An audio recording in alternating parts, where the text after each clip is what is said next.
ہائے ہائے کیسے سمجھائیں بھائی. تو آگے چلتے ہیں. میرا خیال سوچ رہا ہوں چیف جسٹس صاحب کی ایک دعوت کروں میں. بعض دفعہ انسان کو غلط انفارمیشن ملتی ہے. میں چیف جسٹس صاحب یہ عمران خان کی نیت پہ ڈاکہ نہیں ڈال رہا, مجھے نہیں پتا ان کے اندر کیا ہے, لیکن جب پروپیگنڈا ہوتا ہے نا تو دنیا کا ہر آدمی اس سے متاثر ہوتا ہے. تو اگر سمجھ ہوگی, اللہ کرے ہماری یہ اسپیچ وہاں تک پہنچ جائے, تو میں سمجھتا ہوں کہ عمران خان اپنے فیصلے پر انشاءاللہ نظر ثانی کریں گے. اور اگر یورپی یونین کا دباؤ ہے تو آپ ان کو بیوقوف بنانے کے لیے ٹوپی کراتے رہیں, ہاں ہاں جیسے پرانی حکومتیں, اچھا ہم ایڈ چلا رہے ہیں, 2 بچے ہی, ہاں اچھا ٹھیک ہے. پس پردہ کہتے ہیں بھائی گورنمنٹ ہسپتالوں میں کہ بھائی اس کو روکنے کی کوشش مت کرو, ہمیں ملک میں کیا چاہیے, بندہ چاہیے. یہ ایک سجیشن ہے میری, اگر وزیر اعظم تک کو یہ پہنچا دے. آگے چلتے ہیں بھائی, چلیں کہ نہیں چلیں؟ اچھا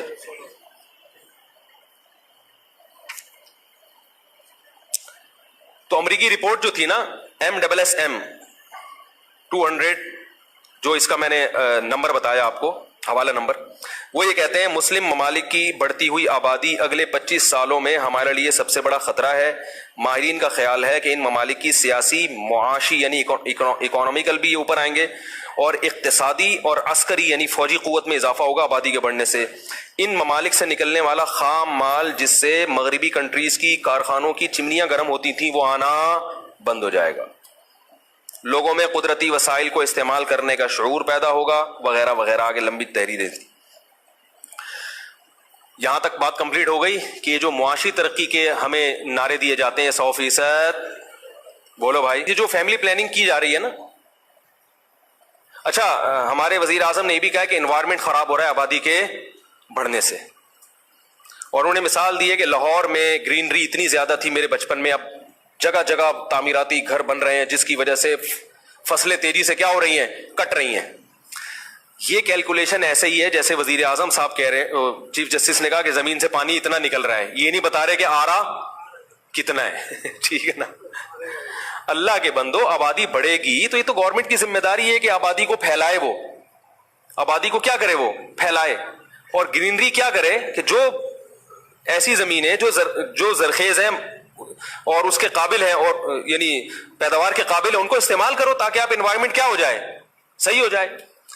خود عمران خان اپنی تقریر میں کہتے ہیں کہ 1 ارب درختوں کی ہمیں ضرورت ہے, تو آپ لگوائیں نا 1 ارب درخت. وہ یہ کہتے ہیں کہ جنگلوں سے تیزی سے درخت کاٹے جا رہے ہیں, اور یہ کیا ہو رہا ہے, انوائرمنٹ اس سے اور خراب ہو رہا ہے. تو یہ آبادی کا قصور نہیں ہے, یہ گورنمنٹ کی دسترس رشوت خوری کا قصور ہے کہ جب جنگل کا درخت کاٹنے پر پابندی ہے تو آپ اس پابندی پر مضبوطی سے عمل کرو, اور اگر لوگ پھر بھی کاٹ رہے ہیں تو آپ اسی سپیڈ سے لگانا شروع کر دو. اسلامی فلاحی ریاست, جو مدینہ کی ریاست جس کا تصور عمران خان نے پیش کیا ہے, بہت اچھا پیش کیا, اچھی نیت ہے. اسلامی فلاحی ریاست میں رسول اللہ صلی اللہ علیہ وسلم نے انوائرمنٹ کو صحیح کرنے کا ہمیں حل بتایا ہے, آبادی کنٹرول کرنا نہیں. صحیح ہے, مسلم کی حدیث ہے کہ آپ صلی اللہ علیہ وسلم نے فرمایا جس نے درخت لگایا جب وہ مر جائے گا وہ انسان, تو قیامت تک یا جب تک وہ درخت باقی رہے گا چرند پرند اس درخت سے کھاتے رہیں گے, لوگ اس میں سایہ کرتے رہیں گے. صحیح ہے, مسلم کی حدیث ہے. یعنی جو بھی لوگ اس سے فائدہ اٹھائیں گے اس شخص کو قبر میں ثواب ملتا رہے گا. جو مدینہ کی فلاحی ریاست تھی اس میں انوائرمنٹ کو, ماحولیاتی نظام کو درست کرنے کے لیے نبی نے نسل روکنے کا نہیں کہا بلکہ درخت لگانے کا حکم دیا اور نسل بڑھانے کا حکم دیا, کیونکہ نسل جب بڑھے گی تو درخت لگانے والے بھی کیا ہوں گے, زیادہ ہوں گے. ایک انسان ماحول کو اتنا خراب نہیں کرتا کاربن ڈائی آکسائڈ سے جتنا نیم کا درخت ماحول کو صاف کرتا ہے.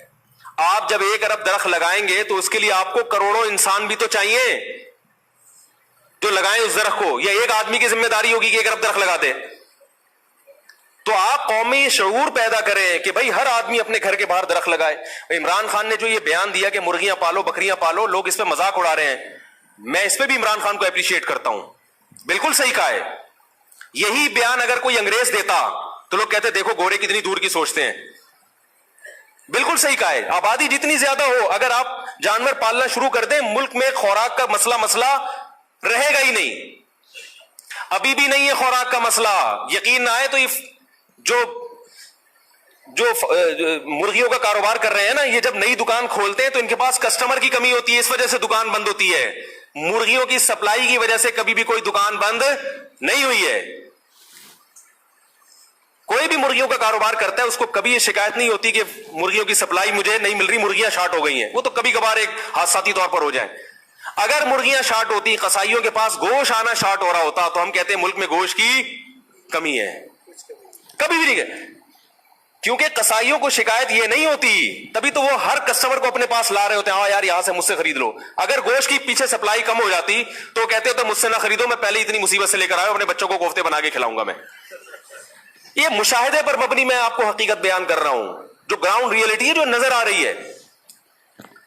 یہ تو خوراک کی بات ہو گئی کہ خوراک کی کمی ہوتی تو سبزی پیاز بیچنے والوں کو شکایت ہوتی, سبزی منڈی میں مال آنا بند ہو گیا. ہر ایک کو شکایت ہے میرے پاس کسٹمر نہیں ہے. بزنس کے لیے اس کو کیپٹل نہیں چاہیے, کسٹمر چاہیے. ہائے ہائے, اتنی موٹی بات کاش سمجھ میں آ جاتی یار. اس سے بڑھ کر بھی کوئی دلیل ہو سکتی ہے. آپ خود سبزی کا ٹھیلا لگاؤ یا دکان کھول کے بیٹھو, تو کیا آپ کو یہ شکایت ہوگی کہ پیچھے سے سبزی نہیں آ رہی, آبادی بڑھ گئی ہے تو ٹماٹر پیدا ہونا کم ہو گیا. آپ کو شکایت ہوگی مولوی صاحب دعا کرو کچھ کسٹمر میرے پاس بھی آ جایا کریں, بندے آیا کریں. ہاں, ایک اور بات یہ کہ آبادی بڑھنے سے روزگار بڑھتا ہے, کم نہیں ہوتا. دیکھو جتنے بڑے شہر ہوتے ہیں نا جن میں آبادی زیادہ, وہاں چھوٹے شہروں سے لوگ ہجرت کر کے کثیر الآبادی شہر کی طرف آتے ہیں کہ یہاں روزگار کیا ہے زیادہ. ایک گورا چند مہینے پہلے مجھ سے ملا جو یورپ چھوڑ کے کراچی میں آ گیا ہے. وہ کہہ رہے یہ بڑی آبادی والا شہر ہے, یہاں بزنس کا جو مزہ ہے وہ یورپ میں نہیں ہے, آبادی بہت ہے. میں بچپن میں دیکھتا تھا گرمیوں کے سیزن میں صدر میں بہت زیادہ رش ہوتا ہے نا, تو غریب لوگ کیا کرتے تھے, کولر, انویسٹمنٹ کتنی ہے اس کی, ایک کولر خریدا, وہ بھی ممکن ہے زکات کا کسی سے لے کے آ گیا ہو, 5 روپے کا برف خرید کے اس میں ڈالا, نلکے سے پانی بھرا اور لے کے بیٹھ گیا, 1 روپے ایک گلاس, ہزاروں روپے دن میں کما کے جاتا ہے. آبادی جہاں زیادہ ہوگی وہاں روزگار کے مواقع زیادہ, آبادی گھٹنے سے روزگار بڑھے گا نہیں, روزگار کم ہو جائے گا. عمران خان اپنی تقریروں میں بار بار یہ کہتے ہیں کہ دنیا پاکستان میں انویسٹمنٹ کے لیے تیار ہے, مگر ہمارے سابق حکمرانوں نے ان کو انویسٹمنٹ کرنے نہیں دی. تو میں ایک بات پوچھتا ہوں کہ دنیا پاکستان میں انویسٹمنٹ اس لیے کر رہی ہے کہ یہاں وسائل بھی کم ہے, آبادی بھی کم ہے. دنیا میں کوئی اس سے بڑا بیوقوف دیکھا کہ جہاں آبادی بھی کم ہو اور وسائل بھی کم ہو اور وہ وہاں جا کے تاجر انویسٹمنٹ کر رہا ہو. انویسٹمنٹ کرنے کی کوشش اس بات کی علامت ہے کہ انویسٹمنٹ کے لیے تاجر کو 2 چیزیں چاہیے ہوتی ہیں, یہاں وسائل بھی زیادہ ہیں اور آبادی بھی زیادہ. بلکہ پاپولیشن اصل ہے, جہاں پاپولیشن زیادہ ہوگی انویسٹر وہاں کا رخ کرے گا. اور ہمارے ملک میں جو غربت ہے نا وہ اس کی وجہ ہمارے سابق حکمرانوں کی کرپشن ہے. میں نے سنا ہے کہ مائکروسافٹ کمپنی نے یہاں انویسٹمنٹ کا ارادہ کیا تھا, اسے ہمارے سابق حکمرانوں نے اتنی رشوت مانگی اس سے کہ وہ انڈیا چلے گئے. لاکھوں جابس ملتی یہاں پر ہمیں. تو ان چیزوں کو, اس قسم کے کرپٹ لوگوں کو پھانسی کے پھندے پہ چڑھانے کی ضرورت ہے. نئی نسل کو پھانسی مت دو. جو بچہ پیدا, کیونکہ نئی نسل کو پھانسی ہے, یہ پیدا ہی نہیں ہونے دے رہے آپ اس کو. اور یہ یاد رکھے جب نسل روکی جائے گی تو بچوں کو ماں کے پیٹ میں قتل کیا جائے گا, یہ اس کا لازمی جزو ہے. ایک صاحب کہنے لگے یہ طریقہ استعمال کر لو تو بچہ پیدا ہی نہیں ہوگا. ایسا نہیں ہوتا. 10 طریقے بھی لوگ استعمال کر کے دیکھ لیتے ہیں, مگر پھر بھی, کیونکہ صحیح حدیث ہے کہ جس کو اللہ نے پیدا کرنا ہوتا ہے نا تو وہ پیدا ہو کے رہتا ہے. نہیں آ رہی میرے خیال میں, آ جائے گی, آ جائے گی. اور آگے چلتے ہیں. ہفنگٹن پوسٹ ایک یو ایس اے کا اخبار ہے, 7/14/2017 کی رپورٹ ہے اس کی. انسٹیٹیوٹ فار دا فیوچر, یہ ایک ادارہ ہے یو ایس اے کا. اس کے 20 ماہرین کی تحقیق یہ ہے کہ یہ جو ہم الٹی سیدھی باتیں کرتے ہیں نا کہ ہمارے پاس جابس اتنی ہے نہیں, بچے دھڑ دھڑ پیدا ہو رہے ہیں, یہ کہتے ہیں کہ آج سے 25 سال کے بعد یا 30 سال کے بعد 80% جابس وہ ہوں گی جن کا ہم ابھی تصور بھی نہیں کر سکتے. نہیں آ رہی بات, 80% جابز وہ ہوں گی جن کا ہم تصور بھی نہیں کر سکتے. مثلا جب کمپیوٹر سائنس کا دور نہیں آیا تھا اس وقت اگر چیف جسٹس صاحب کیلکولیشن کرتے کہ یار ملک میں اتنی جابز ہیں اور اتنے بچے دھڑا دھڑ پیدا ہو رہے ہیں تو یہ تو مسئلہ خراب ہو جائے گا. تو کمپیوٹر سائنس کا دور آیا اور آئی ٹی ڈپارٹمنٹ میں کروڑوں لوگوں کو پوری دنیا میں جاب ملی ہیں. نہیں آ رہی میرے خیال. تو یہ جو ہے نا انسٹیٹیوٹ فار دا فیوچر یہ کہتا ہے کہ آج آپ یہ کیلکولیشن کر ہی نہیں سکتے کہ فیوچر میں جاب کس ٹائپ کی ہوں گی. 80% جابز وہ ہوں گی جو ابھی نہیں ہے. این ممکن ہے وہ جابز نکلے اور آپ کے پاس آبادی نہ ہو تو آپ کو باہر سے بندہ بلانا پڑے گا. جیسے کہ یورپ کو کہاں سے بندہ بلانا پڑ رہا ہے؟